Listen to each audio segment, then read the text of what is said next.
मैं डॉक्टर शिखा अग्रवाल, सह आचार्य, राजकीय महाविद्यालय सुजानगढ़, बीए पार्ट 1 की क्लास में हम लोग शक्ति की अवधारणा पढ़ रहे हैं।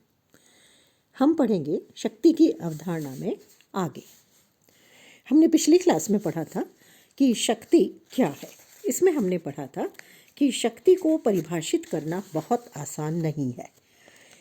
इसे दंड शक्ति के रूप में भी परिभाषित किया जाता है, इसे पूरी तरह से प्रभाव के रूप में भी परिभाषित किया जाता है, तो इसको सत्ता के रूप में भी परिभाषित किया जाता है। कैटलिन और लासवेल जैसे विचारक ने राजनीति विज्ञान को शक्ति का विज्ञान कहा है, और हम ये कहें कि शक्ति एक तरह से केंद्रीय तत्व है राजनीति और राजनीतिक गतिविधियों का। इसे व्यवस्थित रूप से एक संकल्पनात्मक सिद्धांत के रूप में कैटलिन ने प्रस्तुत किया था। अंतर्राष्ट्रीय राजनीति में भी शक्ति का महत्वपूर्ण रोल है, भूमिका है। मॉर्गेंथो जहाँ संघर्ष की बात करते हैं शक्ति के लिए, कैटलिन इसके लिए सहयोग की बात करते हैं। हमने देखा था कि शक्ति और बल, इसके बारे में पिछली क्लास में, और हमने देखा था कि दोनों में बहुत अंतर है। शक्ति में बहुत सारे तत्व हैं और बल जो है वो पूरी तरह से भौतिक क्षमता पर आधारित है। ये एक तरह से साधन है और इसके माध्यम से हिंसा सामने आती है। इसके माध्यम से हमें जो सामने दिखाई देता है वो बल प्रयोग है। शक्ति अदृश्य है, ये मनोवैज्ञानिक तत्व है, और जैसा हमने बायस्टेड के शब्दों में पढ़ा था, शक्ति बल प्रयोग की योग्यता है, न कि उसका वास्तविक प्रयोग। तो इस तरह से शक्ति के रूप में बल उसी प्रकार निहित है जिस प्रकार बादल में बिजली। आज की क्लास में हम पढ़ेंगे आगे शक्ति और प्रभाव के बारे में। आज हम पढ़ेंगे राजनीति में जब कोई निर्णय लिया जाता है तो उस पर मानवीय व्यवहार की बहुत सारी घटनाएं प्रभाव डालती हैं। जेम्स मार्च ने लिखा, निर्णय लेने की प्रक्रिया के अध्ययन के लिए प्रभाव उसी प्रकार महत्वपूर्ण है जिस प्रकार गति के अध्ययन के लिए ताकत। यदि शक्ति से बल प्रयोग, दंड और हिंसा को निकाल दिया जाए तो वो काफ़ी हद तक प्रभाव बन जाती है। तो दोनों में गहरा संबंध है। कार्ल जे फ्रेडरिक कहते हैं, प्रभाव गुप्त शक्ति है, ये न्यूनाधिक मात्रा में शक्ति का अदृश्य रूप है। तो वहीं रॉबर्ट डाहल का मानना है, प्रभाव व्यक्तियों, समूहों, समुदायों, संगठनों और राज्यों में संबंध है। यदि विशिष्ट शब्दावली का प्रयोग किया जाए तो प्रभावकर्ताओं में संबंध है, जिसमें एक कर्ता दूसरे कर्ता को किसी ढंग से कार्य करने के लिए प्रेरित करता है जिसे वे अन्यथा नहीं लेंगे। तो इस तरह से दोनों में बहुत घनिष्ठ संबंध है। दोनों एक दूसरे को शक्ति प्रदान करते हैं, दोनों एक दूसरे को महत्व प्रदान करते हैं। रॉबर्ट डाहल ने प्रभाव और शक्ति को संबंधात्मक माना है। वो कहते हैं कि प्रभाव में ये देखा जाता है कि ब से किस सीमा तक कुछ कार्य करा सकता है।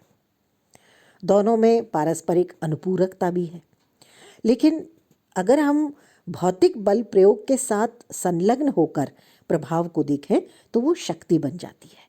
यानी जब प्रभाव को भौतिक बल के माध्यम से प्रयोग में लाया जाता है तो वो शक्ति है, और अन्यथा वो शक्ति उस तरह से, या जिसे हम कहें सैनिक शक्ति या हिंसा या बल, उस रूप में नहीं। जो शक्ति और प्रभाव में अंतर है उसको हम लोग देखेंगे। सबसे पहला अंतर है, शक्ति के पीछे कठोर भौतिक बल और प्रतिबंध होते हैं। प्रभाव में आग्रह होता है, विनय है, नैतिकता है, जबकि शक्ति की जो प्रकृति है वो बाध्यकारी है। शक्ति भय और दंड पर आधारित है, अलोकतांत्रिक है। प्रभाव सहमति पर आधारित है, लोकतांत्रिक है। तीसरा जो अंतर है वो है, शक्ति के प्रयोग को हम देख सकते हैं जबकि प्रभाव का केवल अनुमान लगाया जा सकता है। प्रभाव दिखाई नहीं देता। जैसे हम किसी व्यक्ति का प्रभाव देखते हैं तो उस प्रभाव को हम नाप तोल नहीं सकते, जबकि शक्ति हमें सामने दिखाई देती है। चौथा अंतर है, शक्ति और बल प्रयोग भौतिक शास्त्रियों पर यानी भौतिक आधारों पर हैं और उनका प्रयोग सीमित किया जा सकता है, परंतु यदि एक बार प्रभाव प्राप्त कर लिया जाता है तो उसके प्रयोग की कोई सीमा नहीं होती।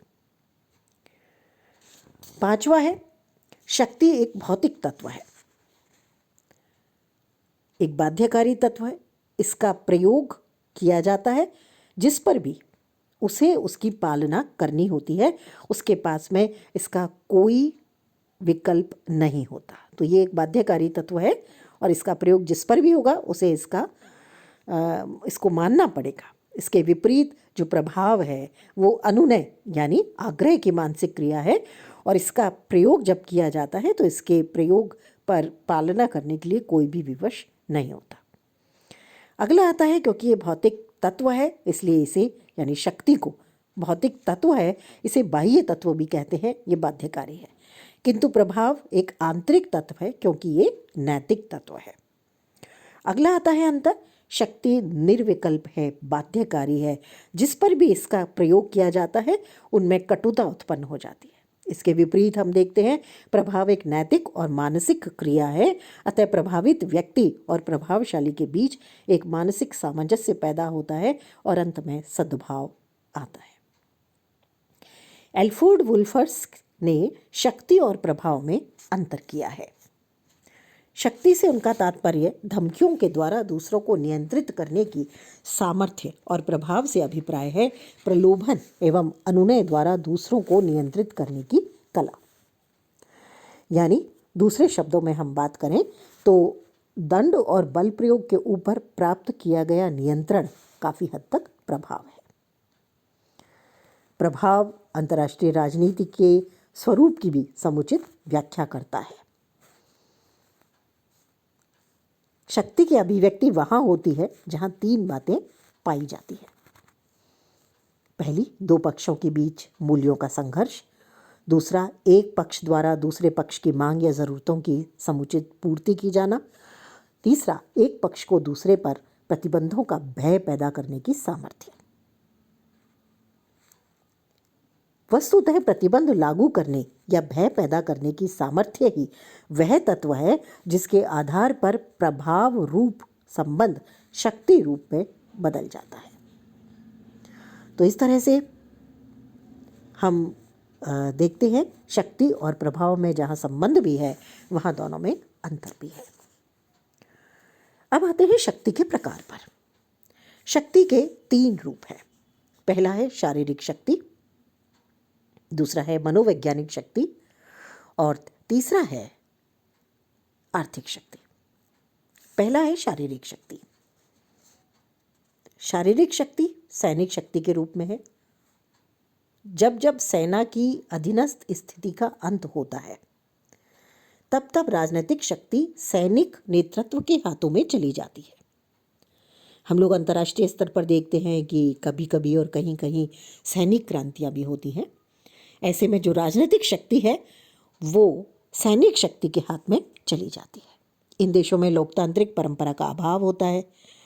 लोकमत को सरकार स्वीकार नहीं करती, सैनिक शासन सेना के बल पर कार्य करती है। लैटिन अमेरिकी जो देश हैं सामान्य तौर पर उनमें हम लोग इसको देखते हैं।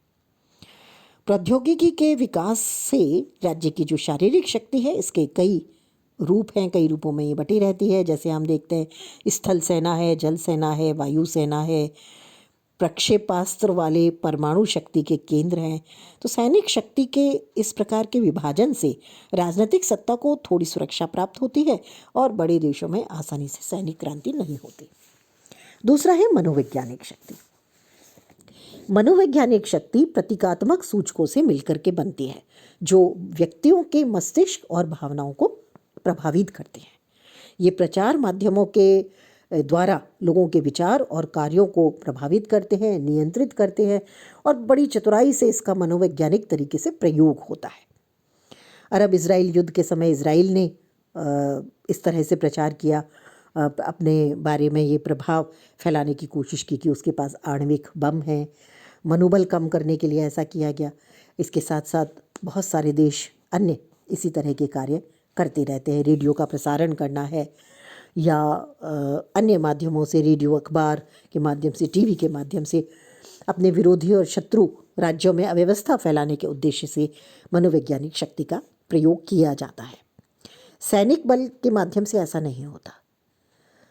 तो कूटनीतिक और प्रचार इनके माध्यम से मनोवैज्ञानिक तरीके से दूसरे राज्यों को प्रभावित करना या उनके जो राज्य की व्यवस्था है उसको अस्त व्यस्त करना मनोवैज्ञानिक शक्ति है। तीसरी शक्ति है आर्थिक शक्ति। आर्थिक शक्ति का राजनीति में प्रयोग आर्थिक साधनों के माध्यम से होता है। किसी भी राज्य का विदेशी व्यापार केवल अपनी वस्तुओं का विक्रय करना और विदेशी मुद्रा कमाने से संबंधित ही नहीं होता, बल्कि व्यापार के माध्यम से उस देश में अपनी राजनीतिक शक्ति का विस्तार भी करना महत्वपूर्ण उद्देश्य होता है। एक राज्य विदेशी निर्यात के माध्यम से अन्य राज्यों को आर्थिक दृष्टि से अपने ऊपर निर्भर बना सकता है। विदेशी आर्थिक सहायता के राजनीतिक प्रभाव जो होते हैं उनको हम देख लेते हैं। पहला है, विदेशी सहायता से देश आत्मनिर्भर नहीं बन सकता और आर्थिक तथा तकनीकी दृष्टि से परमुखापेक्षी हो जाता है।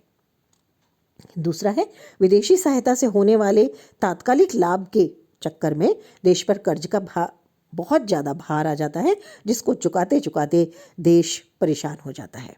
और तीसरी बात जो आती है इसमें वो है, आर्थिक विकास के लिए विदेशी सहायता से भी ज़्यादा महत्व आत्मसम्मान का है।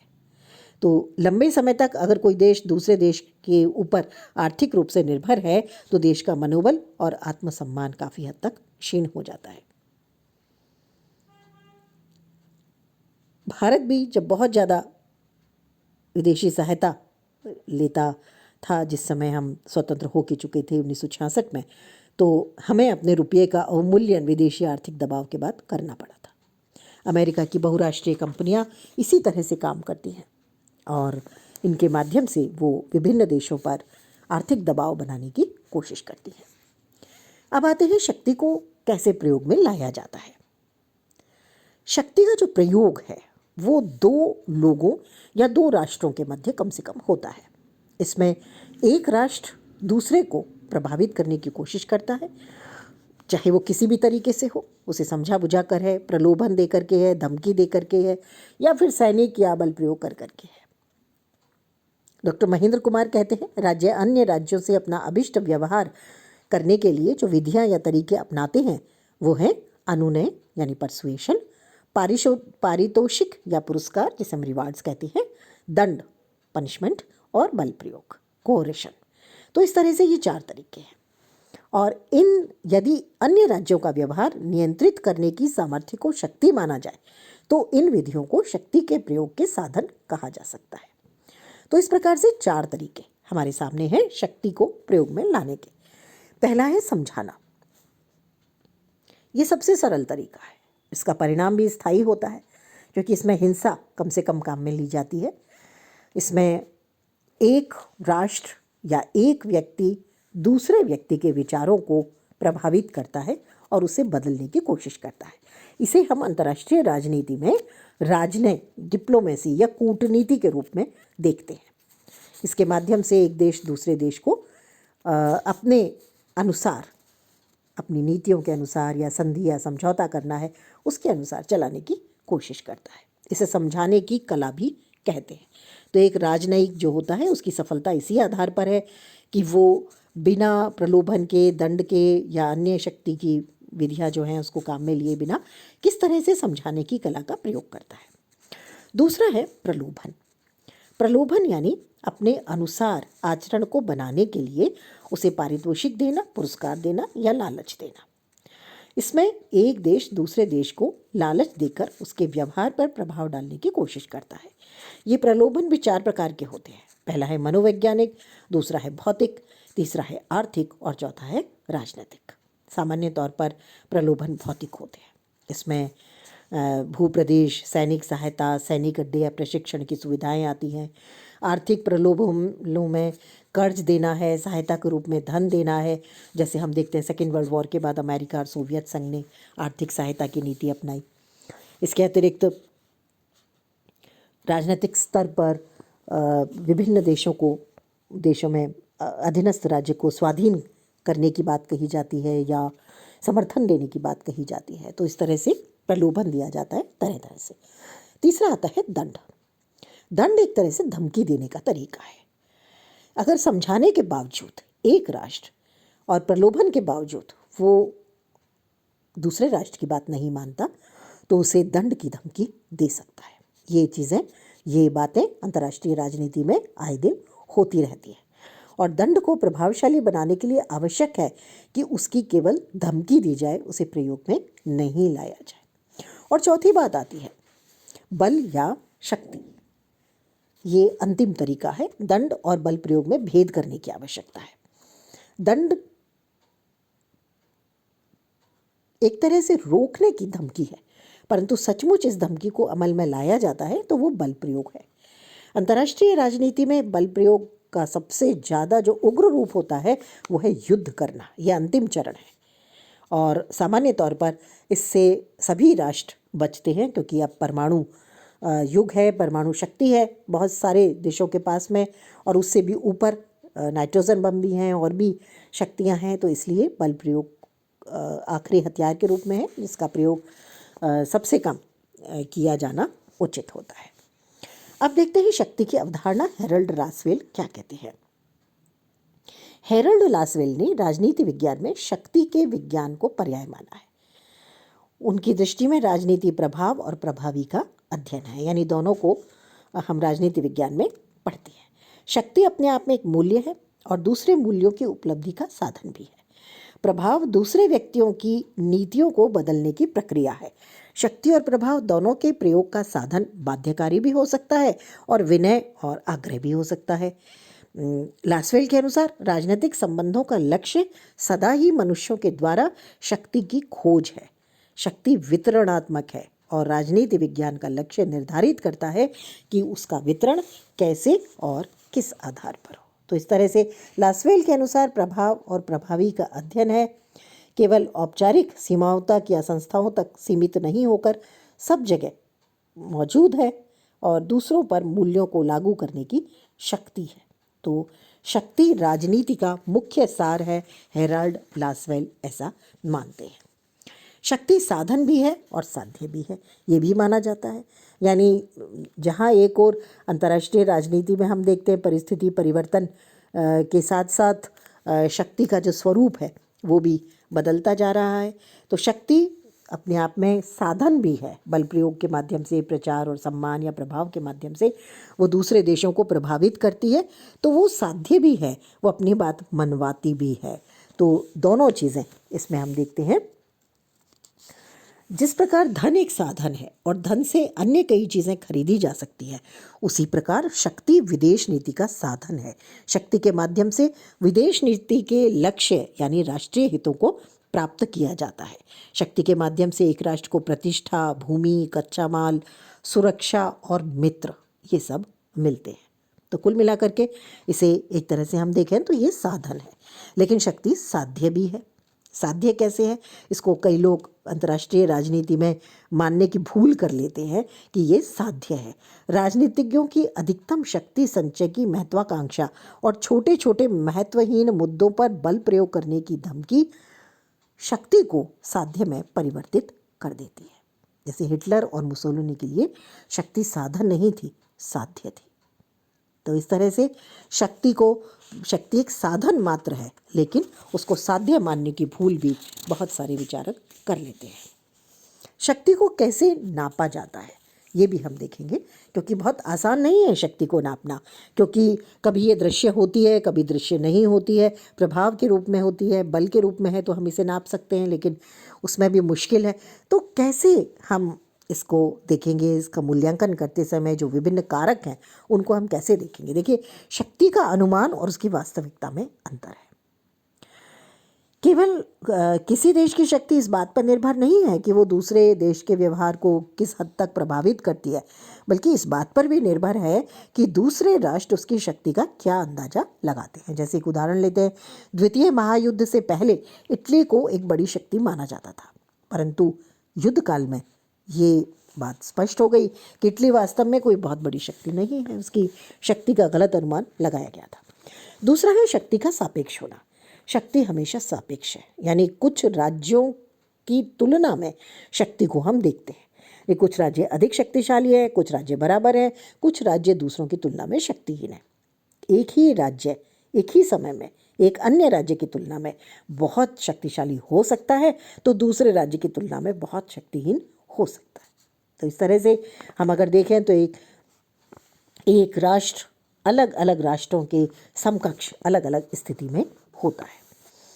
शक्ति के इस रूप की अगर अवहेलना की जाए तो उस स्थिति में अंतर्राष्ट्रीय स्तर पर बहुत मुश्किल हो जाती है।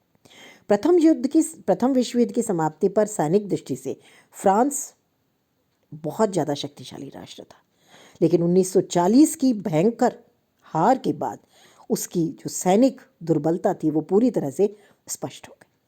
तो हम सापेक्ष रूप में ही उसको देखें। हम ऐसा मान लें कि कोई राष्ट्र बहुत ज़्यादा शक्तिशाली है तो वो जब तक दूसरे राष्ट्र से उसका सामना नहीं होता तब तक हम उसको नहीं समझ सकते। तो इस तरह से सर्वोच्च शक्ति का एक विचित्र परिणाम है, और वो ये है कि हमें उसे तुलना करके देखना पड़ता है।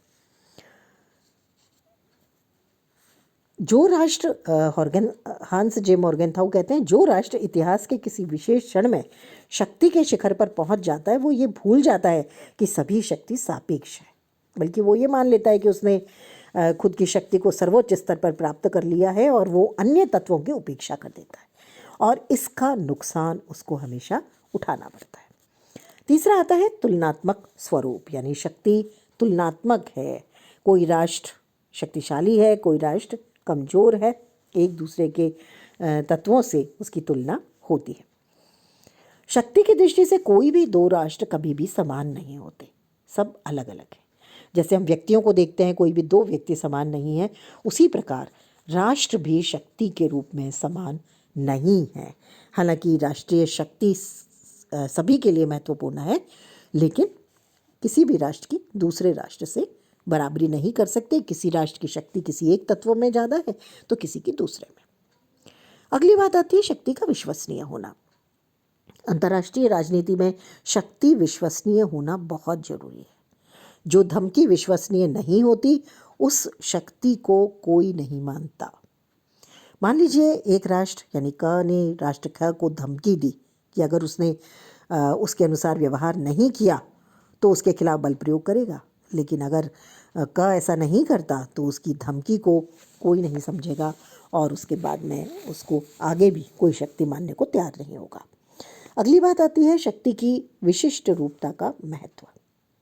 यदि एक देश के पास परमाणु शक्ति का भारी संग्रह है तो उसका विरोधी ये मानता है कि उसके विरुद्ध वो कभी भी उसका प्रयोग कर सकता है। यदि किसी राष्ट्र के पास कम विनाशकारी सामान्य शस्त्र है तो उसका विरोधी ये मानता हो कि किसी भी समय उन शस्त्रों का प्रयोग उसके विरुद्ध किया जा सकता है, तो वो कम विनाशकारी सामान्य शस्त्र परमाणु अस्त्रों से भी कहीं प्रभावक सिद्ध हो सकते हैं। अगला है शक्ति परिवर्तनशील है, कभी भी एक सी नहीं रहती। किसी एक के पास कभी भी शक्ति नहीं रहती। किसी समय ऑस्ट्रिया, जिसे प्रशा कहा जाता था आज का ऑस्ट्रिया, वो बहुत शक्तिशाली था। किसी समय फ्रांस बहुत शक्तिशाली था, किसी समय इटली बहुत शक्तिशाली था सैनिक शक्ति में, किसी समय जापान बहुत शक्तिशाली था। लेकिन शक्ति परिवर्तनशील है, एक गतिशील वस्तु है। ये जरूरी नहीं है कि कल जो राष्ट्र बहुत शक्तिशाली था आज वो उतना ही शक्तिशाली हो, जैसे जर्मनी और इटली को हम लोग देखते हैं। पामर और परकिंस कहते हैं एक राज्य की सेनाओं के आकार में वृद्धि या कटौती हो सकती है, उनका मनोबल गिर या उठ सकता है, नेतृत्व बदल सकता है, कच्चे माल का अभाव या बहुतायत हो सकती है, उसमें तकनीकी सुधार आ सकता है, युद्ध में प्रयुक्त होने वाले नए हथियारों का आविष्कार हो सकता है, या प्राकृतिक आपदा, महामारी, बाढ़ या भूचाल से उसके उत्पादन में गिरावट आ सकती है, मनोबल गिर सकता है, संधियां तोड़ी जा सकती हैं। तो ये सारी जो चीज़ें हैं ये मिलकर के किसी भी देश के राष्ट्रीय शक्ति के तत्व को प्रभावित करती है।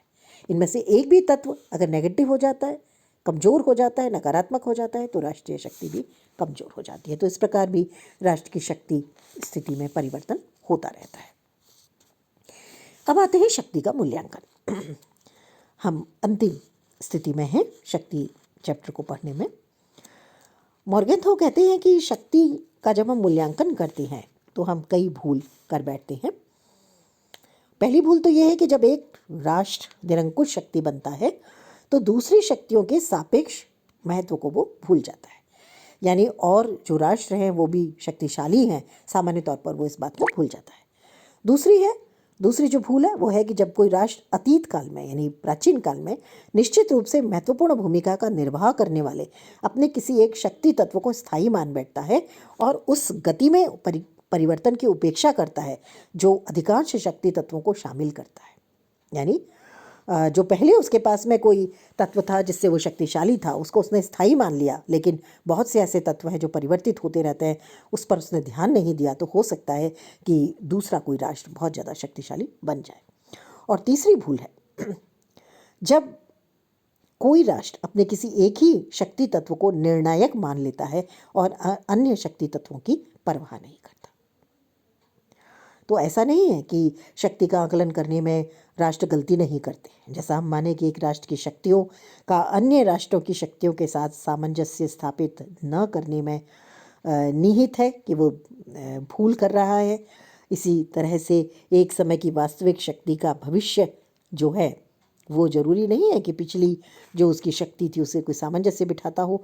और तीसरा है एक ही राष्ट्र के एक शक्ति तत्व का उसी राष्ट्र के अन्य शक्ति तत्वों के साथ सामंजस्य स्थापित न करना भी शक्ति को कमज़ोर कर देता है। तो इस तरह से हमेशा कोई शक्तिशाली रहेगा ये मानना गलत है, क्योंकि शक्ति के बहुत सारे तत्व हैं और किसी में भी परिवर्तन होने से शक्ति का स्वरूप बदल जाता है। और इसीलिए अंतर्राष्ट्रीय राजनीति पर में भी शक्तिशाली राष्ट्रों की स्थितियों में परिवर्तन होता रहता है। हम अगर इसकी और स्थितियों को देखें तो हम पाएंगे कि चाहे वो पूंजीवादी राष्ट्र हो या साम्यवादी राष्ट्र हो, किसी भी शक्ति का जो केंद्रीयकरण है वो बहुत ज़्यादा घातक है। और राज्य की शक्ति में वृद्धि भी अंतर्राष्ट्रीय क्षेत्र में बहुत घातक है, जैसे कि घरेलू क्षेत्र में है। असीम शक्ति जहाँ मानवाधिकारों का हनन करती है, वहीं पर दूसरे राष्ट्रों के साथ भी संबंधों को एक तरह से संघर्ष की ओर ली जाती है। इसलिए काफ़ी हद तक हम यही कहेंगे कि शक्ति जो है उसका राजनीति में बहुत महत्व है, लेकिन शक्ति के बहुत सारे स्वरूप हैं और शक्ति कभी भी स्थायी नहीं होती। धन्यवाद। अगली क्लास में नई टॉपिक के साथ मिलेंगे।